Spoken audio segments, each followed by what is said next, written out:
guys, thanks for joining. Let's talk about my goal board because this has been a game changer for how I lead and keep the main things. I've tried many systems over the years. I've tried time audits and I've used Stephen Covey's 4 quadrants, which I love, but I usually end up using it after the fact, almost like a reflection tool. I've made giant to-do lists, giving 3 stars for the most important things. But let's be honest, most of the time, the things with 3 stars were the most urgent, not necessarily the most impactful. I needed something intentional, visible, actionable. I'm a visual person, and it's not right in front of me, then it's not going to get my attention. That's why I created the goal board.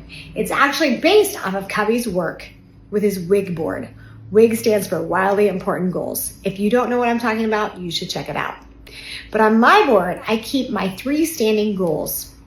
One of those goals is a PLC goal. The other is implementing our new reading program. And the other goal is a capturing kids' hearts goals. That's our main initiative this year.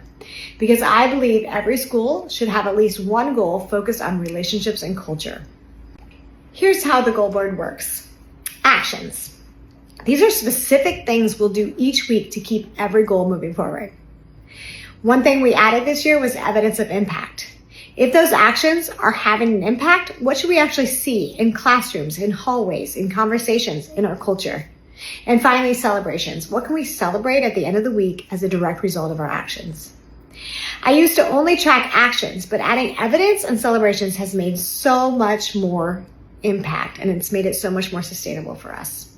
The rhythm is simple. On Mondays, I meet with my instructional coach and my social worker. Sometimes I pull in other teacher leaders.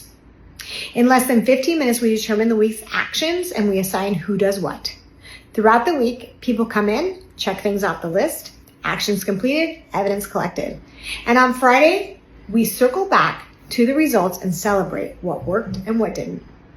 Here's the key. Once an action goes on the board, it goes into my calendar. That's how I close the loop. Just an idea, it becomes a commitment.